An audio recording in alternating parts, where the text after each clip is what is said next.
பாகிஸ்தான் தேர்தல் முடிவுகள் வெளியாக தாமதமாகி வரும் நிலையில் இது தொடர்பாக இம்ரான்கான் பேசும் வீடியோ ஒன்று இணையத்தில் ட்ரெண்டாகி வருகிறது. பாகிஸ்தான் நாட்டில் சமீபத்தில் நாடாளுமன்ற தேர்தல் நடைபெற்றது. இம்ரான்கான் சிறையில் இருந்த நிலையில் அவரது கட்சியினர் பல அடக்குமுறைகளை சந்தித்தனர். இருப்பினும் இம்ரான்கான் ஜெயிலில் இருந்த போதிலும் அவரது கட்சியினர் சோர்ந்து போகாமல் தேர்தலை எதிர்கொண்டனர். குறிப்பாக ஏஐ மூலம் இம்ரான்கான் பேசுவது போன்ற வீடியோக்களை உருவாக்கி அதனை தங்களது பிரச்சாரங்களில் பயன்படுத்தினர். இது தேர்தலில் நல்ல பலனை கொடுத்துள்ளதை பார்க்க முடிகிறது. பாகிஸ்தானில் தேர்தல் முடிவுகள் வெளியாவதில் தாமதம் ஏற்பட்டுள்ள போதிலும் அந்நாட்டு உள்ளூர் ஊடகங்கள் வெளியிட்ட தகவல்களில் இது தெளிவாக தெரிகிறது. அங்கு மொத்தம் 266 தொகுதிகள் உள்ள நிலையில் அதில் சுயேட்சை வேட்பாளர்கள் 82 இடங்களில் முன்னிலை பெற்றுள்ளனர். அவர்களில் பலர் இம்ரான்கான் கட்சியின் ஆதரவு பெற்றவர்களாகும்.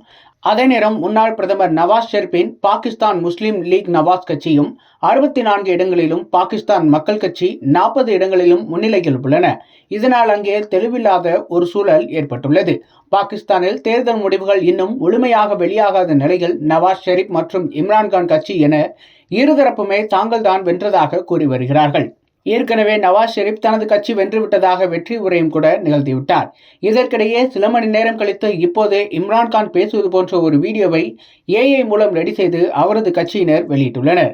இப்போது அந்த வீடியோ தான் இணையத்தில் ட்ரெண்டாகி வருகிறது. பொதுமக்கள் தேர்தலில் அளித்த அமோக ஆதரவால் நவாஸ் ஷெரீப்பின் லண்டன் பிளான் தோல்வியடைந்து விட்டதாக பரபர கருத்துக்களை இம்ரான்கான் கூறுவது போல இருக்கிறது அந்த வீடியோ. மேலும் அதில் லண்டன் பிளான் தோல்வியடைந்து விட்டது, அதற்கு மக்களாகிய நீங்கள் தான் காரணம், பாகிஸ்தான் மக்கள் ஷெரீப்பை நம்பவில்லை என்பதையே இது காட்டுகிறது என்றும் குறிப்பிட்டு பேசியுள்ளார். உங்களின் வாக்குகளின் வலிமையை நீங்கள் பார்த்தீர்கள். இப்போது அதை பாதுகாக்க நடவடிக்கை எடுப்போம். நான் உங்கள் மீது அதீத நம்பிக்கை வைத்திருந்தேன். நீங்கள் வாக்குப்பதிவு நாளில் அதை காப்பாற்றியுள்ளீர்கள் என்று அவர் பேசியிருக்கிறார். இத்தனை குறைவான இடங்களை வென்றுவிட்டு நவாஸ் ஷெரீப் வெற்றி பெற்றோம் என்று பேசுகிறார். இதுவே அவரது அறிவை காட்டுகிறது என்றும் இம்ரான்கான் அந்த வீடியோவில் பேசுகிறார். பாகிஸ்தான் முன்னாள் பிரதமரான நவாஸ் ஷெரீப் கடந்த காலங்களில் லண்டனில் தான் தங்கியிருந்தார். இம்ரான்கான் பிரதமராக இருந்தவரை எங்கு பாகிஸ்தான் வந்தால் கைது செய்யப்படுவோமோ என்ற அச்சத்தில் நவாஸ் ஷெரீப் அங்கேதான் இருந்தார். இம்ரான்கான் பிரதமர் பதவியை இழந்த பிறகே நவாஸ் ஷெரீப் மீண்டும் பாகிஸ்தான் திரும்பியிருந்தார்.